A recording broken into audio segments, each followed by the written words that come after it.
नमस्कार। आज हम कक्षा 12वीं मानव भूगोल के अध्याय 2 के बारे में पढ़ेंगे और अध्याय 2 से आज हमारा जो टॉपिक है वो है विश्व जनसंख्या वितरण को प्रभावित करने वाले कारक।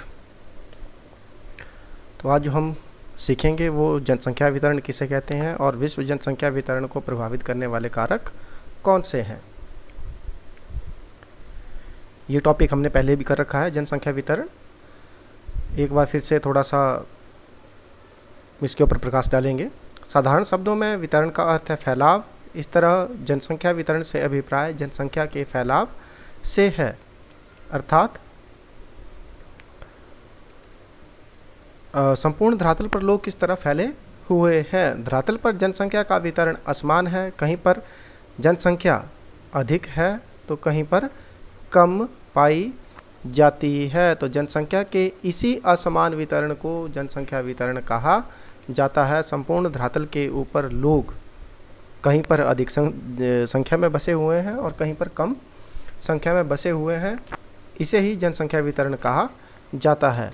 विभिन्न स्थानों पर जनसंख्या के इस असमान वितरण को बहुत सारे कारक प्रभावित करते हैं। अब ये जो जनसंख्या का वितरण है इसे बहुत सारे कारक ऐसे हैं जो प्रभावित करते हैं। इन कारकों की वजह से ही संपूर्ण धरातल के ऊपर जनसंख्या का वितरण असमान है। तो आइए देखते हैं कौन कौन से कारक हैं जिनकी वजह से धरातल पर जनसंख्या का वितरण असमान है। कारकों पर जाने से पहले एक बार फिर से हम थोड़ा सा नज़र डालेंगे कि मानचित्र के ऊपर किन किन क्षेत्रों पर जनसंख्या अधिक और किन क्षेत्रों में कम पाई जाती है। अगर आप इस मानचित्र को देखेंगे तो जो पीले डॉट्स हैं, पीले डॉट्स जनसंख्या की सघनता को दर्शा रहे हैं कि किस क्षेत्र में जनसंख्या कितनी है। तो कुछ क्षेत्र ऐसे हैं जहां ये डॉट बहुत अधिक मात्रा में है, मतलब इन क्षेत्रों में जनसंख्या अधिक मात्रा में निवास करती है। जैसे अगर बात करें तो चाइना की, अगर बात करें चाइना, इंडिया हो गया, यूरोपियन कंट्रीज़ हो गई, अफ्रीकन, पूर्वी अफ्रीका और पश्चिमी अफ्रीका के क्षेत्र हो गए, पूर्वी अमेरिका के क्षेत्र हो गए, पूर्वी दक्षिणी अमेरिका के क्षेत्र और उत्तरी पश्चिमी दक्षिणी अमेरिका के क्षेत्रों में अधिक जनसंख्या निवास करती है। जहां डॉट्स कम है उन क्षेत्रों में जनसंख्या कम मात्रा में पाई जाती है। थोड़ा सा ये जनसंख्या का प्रारूप है ताकि आपको एग्जाम्पल कोट करने में आसानी हो कि किन किन क्षेत्रों में जनसंख्या अधिक है और किन किन क्षेत्रों में जनसंख्या कम है। कौन कौन से ऐसे फैक्टर हैं जब आप कारकों को जनसंख्या के साथ जोड़ेंगे तो आपको उस समय आसानी होगी कि किन क्षेत्रों में जनसंख्या ज़्यादा है और उसके पीछे क्या कारण है। तो जनसंख्या वितरण को प्रभावित करने वाले कारक, जनसंख्या वितरण को बहुत सारे कारक प्रभावित करते हैं जिसमें मुख्यतः दो हैं, भौगोलिक कारक और मानवीय कारक। तो इसे मैंने 4 वर्गों में बांटा है, जिसमें पहला है भौगोलिक या भौतिक कारक, दूसरे पर है आर्थिक कारक, तीसरे पर सामाजिक एवं सांस्कृतिक कारक और राजनीतिक कारक और चौथे पे हैं जनांकीय कारक। तो ये कारक किसी क्षेत्र के जनसंख्या के वितरण को प्रभावित करते हैं। इन कारकों को जनसंख्या के साथ किसी क्षेत्र की जनसंख्या के साथ क्या संबंध है, ये हम देखेंगे कि किस तरीके से ये कारक किसी क्षेत्र की जनसंख्या के वितरण को प्रभावित करते हैं। तो जल की भौगोलिक कारकों में सबसे पहले जल की उपलब्धता, कि जल किसी क्षेत्र की जनसंख्या के वितरण को कैसे प्रभावित करता है। दूसरे पर है भू-आकृतियाँ, कि भू-आकृतियाँ किसी या धरातल किसी क्षेत्र की जनसंख्या को किस तरीके से प्रभावित करती हैं। जलवायु है, मृदा है, प्राकृतिक आपदाएं हैं, ये समस्त भौगोलिक कारक किसी क्षेत्र की जनसंख्या वितरण को प्रभावित करते हैं। दूसरे पर हैं आर्थिक कारक। आर्थिक कारकों में खनिज हैं, उसके पश्चात नगरीकरण, उसके बाद औद्योगिकरण, फिर परिवहन कारक जो हैं वो किसी क्षेत्र के जनसंख्या वितरण को प्रभावित करते हैं। सामाजिक एवं सांस्कृतिक कारक और राजनीतिक कारकों में पुरानी सभ्यताएं भी किसी क्षेत्र के जनसंख्या वितरण को प्रभावित करती हैं। धार्मिक स्थल किसी क्षेत्र के जनसंख्या वितरण को प्रभावित करते हैं। राजनीतिक अस्थिरता, युद्ध एवं शांति भी किसी क्षेत्र के जनसंख्या वितरण को प्रभावित करते हैं। जनांकीय कारक, इसमें जन्म दर, मृत्यु दर और प्रवास 3 कारक सम्मिलित हैं। ये कारक भी बड़े पैमाने पर किसी क्षेत्र के जनसंख्या वितरण को प्रभावित करते हैं। तो आइए आगे इनको देखते हैं, विस्तार से इनके बारे में आप चर्चा करते हैं। तो जनसंख्या वितरण को प्रभावित करने वाले कारक, जनसंख्या वितरण को प्रभावित करने वाले कारक, जो पहला कारक है वो है भौगोलिक कारक। भौगोलिक कारकों में सर्वप्रथम है जल की उपलब्धता। अब जल की उपलब्धता किस तरीके से जनसंख्या वितरण को प्रभावित करती है? तो जल जीवन का सर्वाधिक महत्वपूर्ण कारक है। जल जीवन का सर्वाधिक महत्वपूर्ण कारक है। अतः लोग उन क्षेत्रों में बसने को प्राथमिकता देते हैं जहां जल आसानी से उपलब्ध होता है। जल का उपयोग पीने, नहाने, भोजन बनाने के लिए, साथ साथ पशुओं, फसलों, उद्योगों, नौ संचालन में किया जाता है।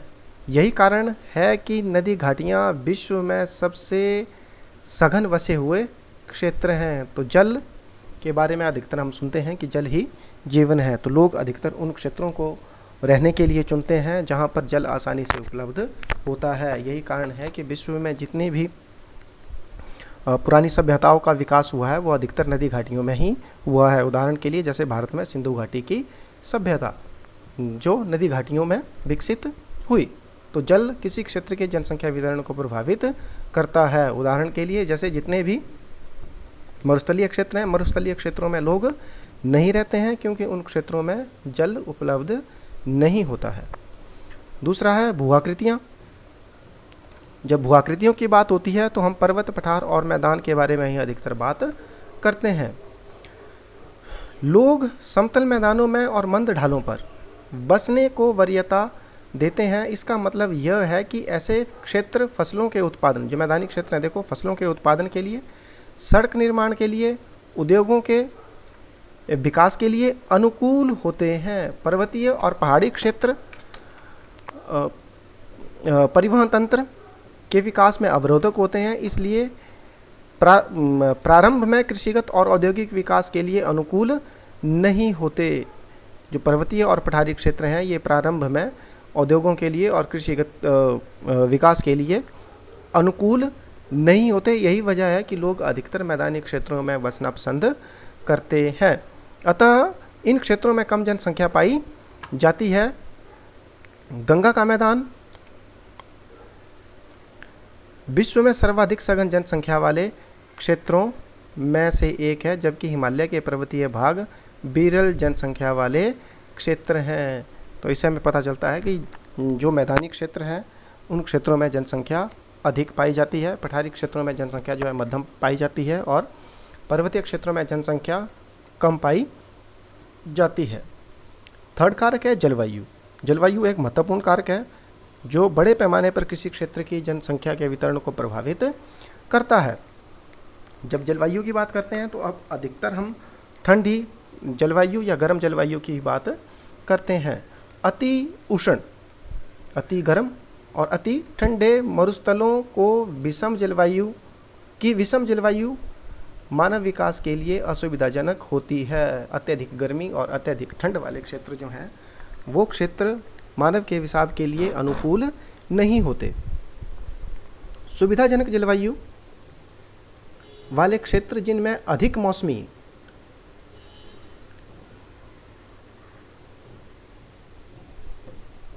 बदलाव नहीं होते, उन क्षेत्रों में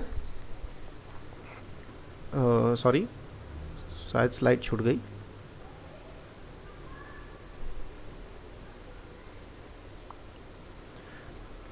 तो अधिकतर लोग ऐसी जलवायु वाले क्षेत्रों में रहना पसंद करते हैं जहां ना अत्यधिक गर्मी हो ना अत्यधिक सर्दी हो। कुल मिलाकर अगर कहा जाए तो लोग अधिकतर सुखद जलवायु वाले क्षेत्रों में रहना पसंद करते हैं या सम जलवायु वाले क्षेत्रों में रहना पसंद करते हैं। नेक्स्ट पॉइंट है मृदाएं। उपजाऊ मृदाएं कृषि तथा इनसे संबंधित क्रियाओं के लिए महत्वपूर्ण हैं। जो मृदाएं हैं वो किसके लिए महत्वपूर्ण है? कृषि और इनसे संबंधित क्रियाओं के लिए। इसलिए उपजाऊ दोमट मिट्टी वाले प्रदेशों में अधिक लोग निवास करते हैं। यही कारण है कि लोग अधिकतर दोमट मिट्टी वाले, जहाँ पर कृषि कार्य आसानी से किया जा सके और इससे संबंधित गतिविधियाँ आसानी से की जा सके, लोग अधिकतर ऐसे क्षेत्रों को रहने के लिए चुनते हैं। क्योंकि ये मृदाएं गहन कृषि का आधार बन सकती हैं। क्या आप भारत के उन क्षेत्रों के नाम बता सकते हैं जहां कम उपजाऊ मृदा के कारण विरल जनसंख्या पाई जाती है? कम उपजाऊ मृदा, जितने भी पठारी क्षेत्र हैं, पठारी क्षेत्रों में कम उपजाऊ मृदा है जिसके कारण जनसंख्या कम पाई जाती है, और उच्च पर्वतीय क्षेत्रों में जो पर्वतीय मिट्टी है वो भी कम उपजाऊ है जिसके कारण जनसंख्या ऐसे क्षेत्रों में कम पाई जाती है। तो ये भौगोलिक कारक थे जिसमें हमने पढ़े जल की उपलब्धता, भू आकृतियाँ, जलवायु, और उसके पश्चात पढ़ा मृदाएं। इसके पश्चात नंबर 2 पर है आर्थिक कारक। आर्थिक कारकों में सबसे पहला कारक है खनिज। आर्थिक कारकों का मतलब है आजीविका संबंधी कारक। खनिज निक्षेपों से युक्त क्षेत्र उद्योगों को आकृष्ट करते हैं। जहाँ पर खनिज पाए जाते हैं उन क्षेत्रों में उद्योग लगाए जाते हैं, और खनन और औद्योगिक गतिविधियाँ रोजगार उत्पन्न करते हैं। और ये जिन क्षेत्रों में खनिज पाए जाते हैं वहाँ पर उद्योग स्थापित किए जाते हैं तथा खनिजों को निकालने के लिए वहाँ पर रोजगार के अवसर उपलब्ध होते हैं। अतः कुशल एवं अर्धकुशल कर्मी इन क्षेत्रों में पहुँचते हैं और जनसंख्या को सघन बना देते हैं। तो आसपास से लोग रोजगार की तलाश में जहाँ भी खनिज युक्त क्षेत्र हैं उन क्षेत्रों की ओर चले जाते हैं, जिससे वहाँ जनसंख्या सघन हो जाती है। जैसे अफ्रीका की कटंगा घाटी, जाम्बिया तांबा पेटी इसका एक अच्छा उदाहरण है। अगर भारत की बात करें तो भारत में छोटा नागपुर का पठार इसका एक अच्छा उदाहरण है। औद्योगिक आर्थिक कारकों में दूसरा है नगरीकरण। नगर रोजगार के बेहतर अवसर, शैक्षणिक एवं चिकित्सा संबंधी सुविधाएं तथा परिवहन और संचार के बेहतर साधन प्रस्तुत करते हैं। शहरों में हमें बहुत सारी सुविधाएं मिलती हैं, जैसे रोजगार के अवसर मिलते हैं, शैक्षणिक सुविधाएं अच्छी हैं, स्वास्थ्य संबंधी सुविधाएं शहरों में अच्छी हैं, परिवहन तथा संचार के साधन बेहतर हैं। इसके साथ ही मनोरंजन के भी साधन अधिक होते हैं, जिसके कारण लोग नगरों की ओर आकर्षित होते हैं। अच्छी नागरिक सुविधाएं तथा नगरीय जीवन के आकर्षण लोगों को नगरों की ओर खींचते हैं। इससे ग्रामीण क्षेत्रों से नगरीय क्षेत्रों में प्रवास होता है और नगर आकार में बढ़ जाते हैं। विश्व के विराट नगर प्रतिवर्ष बड़ी संख्या में प्रवासियों से निरंतर आकर्षित करते हैं। जो विश्व के बड़े बड़े नगर हैं, जैसे अगर भारत की बात करें तो भारत में मुंबई, दिल्ली, कोलकाता, चेन्नई, बेंगलुरु, पुणे इत्यादि जो बड़े नगर हैं वो लोगों को अपनी ओर आकर्षित करते हैं, क्योंकि इन क्षेत्रों में रोजगार के अच्छे अवसर हैं। तो नगरीकरण भी किसी क्षेत्र की जनसंख्या को प्रभावित करता है। यही वजह है कि वर्तमान समय में नगरों में जनसंख्या दिन प्रतिदिन बढ़ती जा रही है और ग्रामीण क्षेत्रों में जनसंख्या दिन प्रतिदिन कम होती जा रही है। नंबर 3 पर है औद्योगिकरण।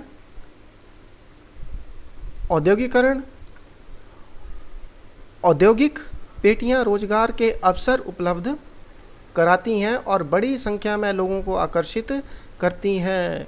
औद्योगिक पेटियां जहां बहुत सारे उद्योग स्थापित होते हैं, जैसे हिमाचल प्रदेश की अगर बात करें, भारत में हिमाचल प्रदेश की अगर बात करें तो हिमाचल प्रदेश में बद्दी क्षेत्र जो है वो एक औद्योगिक क्षेत्र बन गया है, जिसके कारण यहाँ बड़ी संख्या में लोग रोजगार की तलाश में आते हैं। इनमें केवल कारखानों के श्रमिक ही नहीं बल्कि परिवहन, परिचालक, दुकानदार, बैंक कर्मी, डॉक्टर, अध्यापक, अन्य सेवाएं उपलब्ध कराने वाले भी होते हैं। तो औद्योगिकरण में जो औद्योगिकरण है, औद्योगिकरण क्षेत्र जो है उसमें केवल श्रमिक ही सम्मिलित नहीं होते, बल्कि यहाँ पर अन्य सुविधाएं उपलब्ध करवाने वाले लोगों को भी सम्मिलित किया जाता है, जिसमें अभी बताया गया है, जैसे परिचालक हैं, दुकानदार हैं, बैंक कर्मी हैं, अध्यापक हैं, अन्य सेवाएं उपलब्ध करवाने वाले अन्य लोग भी इसमें सम्मिलित हैं। उदाहरण के लिए जापान का कोबे ओसाका प्रदेश अन्य उद्योगों की उपस्थिति के कारण सघन बसा हुआ है। जापान का कोबे ओसाका, तो कई बार आपको एग्जाम में भी आ जाता है कि ओसाका जो औद्योगिक प्रदेश है वो कहाँ है, तो ओसाका औद्योगिक प्रदेश जापान में स्थित हैं। भारत में भी हम ऐसे बहुत सारे उदाहरण दे सकते हैं, जैसे जो औद्योगिक पेटियां हैं भारत की, हम उनके उदाहरण इसमें दे सकते हैं। नंबर 3 पर है सामाजिक और सांस्कृतिक कारक। अब सामाजिक और सांस्कृतिक कारण किसी क्षेत्र के जनसंख्या वितरण को कैसे प्रभावित करते हैं। कुछ स्थान धार्मिक अथवा सांस्कृतिक महत्व के कारण अधिक लोगों को आकर्षित करते हैं। कुछ लोग जो धार्मिक और सांस्कृतिक महत्व के होते हैं वो लोगों को अपनी ओर आकर्षित करते हैं। जैसे भारत की बात करें, भारत में हरिद्वार हो गया, नासिक हो गया, उज्जैन हो गया, मक्का हो गया, मदीना हो गया, यरूशलेम हो गया, रोम हो गया। ये ऐसे क्षेत्र हैं जो अपनी धार्मिक विशेषताओं के कारण लोगों को अपनी ओर आकर्षित करते हैं। ठीक इसी प्रकार लोग उन क्षेत्रों को छोड़कर चले जाते हैं जहाँ पर सामाजिक और राजनीतिक अशांति होती है। जहाँ पर सामाजिक और राजनीतिक अशांति होती है। राजनीतिक अशांति, युद्ध संबंधी गतिविधियाँ जिन क्षेत्रों में ज़्यादा रहती हैं उन क्षेत्रों को लोग छोड़कर दूसरे क्षेत्रों में चले जाते हैं। तो कई बार सरकारें लोगों को विरल जनसंख्या वाले क्षेत्रों में बसने अथवा भीड़ वाले स्थानों से चले जाने के लिए प्रोत्साहन देती है। कई बार जो सरकारी नीतियां हैं वो भी किसी क्षेत्र के जनसंख्या वितरण को प्रभावित करती हैं। कई बार सरकारी नीतियां जो है वो विरल जनसंख्या वाले क्षेत्रों में लोगों को बसने के लिए आकर्षित करती हैं अथवा भीड़भाड़ वाले स्थानों से चले जाने के लिए प्रोत्साहन देती है। क्या आप अपने प्रदेश में ऐसे कुछ उदाहरणों को सोच सकते हैं? आप अपने आसपास भी ऐसे कुछ उदाहरण, अगर कोई ऐसी घटना हो रही है, राजनीतिक अस्थिरता है या धार्मिक महत्व के कोई कारण है या सांस्कृतिक महत्व के कोई कारण है, इन कारणों की वजह से अगर लोग आपके क्षेत्र के वितरण के ऊपर प्रभाव पड़ रहा है तो आप वो नोट कर सकते हैं। इसके साथ ही आपके लिए थोड़ा सा एक क्विज टाइम रखा है कि आप लोगों ने अब तक क्या सीखा है। तो इसमें पहला क्वेश्चन है, जनसंख्या वितरण किसे कहते हैं? तो जनसंख्या वितरण के लिए ऑप्शंस हैं। पहली, जनसंख्या के बढ़ने को, बी, जनसंख्या के घटने को, सी, जनसंख्या के असमान फैलाव से, और डी, कोई नहीं। दूसरा प्रश्न है, निम्नलिखित में से विश्व जनसंख्या वितरण को प्रभावित करने वाला भौतिक कारक कौन सा है? क्वेश्चन जरा ध्यान से देखें कि निम्नलिखित में से कौन सा भौतिक कारक जो है वो निम्नलिखित में से विश्व जनसंख्या वितरण को प्रभावित करने वाला भौतिक कारक कौन सा नहीं है? पहला है जल की उपलब्धता, दूसरा है जलवायु, तीसरा है भू आकृतियाँ और चौथा है औद्योगिकरण। क्वेश्चन नंबर 3 है, निम्नलिखित में से विश्व जनसंख्या वितरण को प्रभावित करने वाले आर्थिक कारक कौन से हैं? अब आर्थिक कारक कौन से हैं? पहला नंबर 1 पर है खनिज, नंबर 2 पर नगरीकरण, नंबर 3 औद्योगिकरण और नंबर 4 सभी। अधिकतर, आशा करता हूँ कि अधिकतर बच्चों ने जवाब दे दिया होगा। तो पहला क्वेश्चन है उसका मैं आंसर बता रहा हूँ। जनसंख्या वितरण किसे कहते हैं? तो जनसंख्या वितरण जनसंख्या के असमान फैलाव को कहते हैं। दूसरे पर है, निम्नलिखित में से विश्व जनसंख्या वितरण को प्रभावित करने वाले भौतिक कारक कौन सा नहीं है? तो जल की उपलब्धता, ये भी भौतिक कारक है। जलवायु, ये भी भौतिक कारक है। भू आकृतियाँ, ये भी भौगोलिक कारक है, यह भौतिक कारक है। औद्योगिकरण, औद्योगिकरण जो है वो एक आर्थिक कारण है। तो आंसर है 4, औद्योगिकरण। निम्नलिखित में से विश्व जनसंख्या वितरण को प्रभावित करने वाले आर्थिक कारक कौन से हैं? खनिज, ये भी आर्थिक कारण है। नगरीकरण, ये भी आर्थिक कारक हैं। औद्योगिकरण, ये भी आर्थिक कारक हैं। तो ऑप्शन है 4, सभी।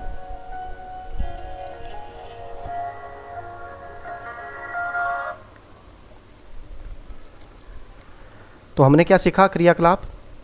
अपने आसपास के 2 या 3 गांव के जनसंख्या वितरण का विश्लेषण करें और जानने की कोशिश करें कि ऊपरलिखित कारकों में से कौन से कारक आपके गांव के वितरण को प्रभावित कर रहे हैं और कैसे। ये आप बच्चों के लिए क्रियाकलाप है जो आप अपने आसपास के गांव के लिए कर सकते हैं। धन्यवाद।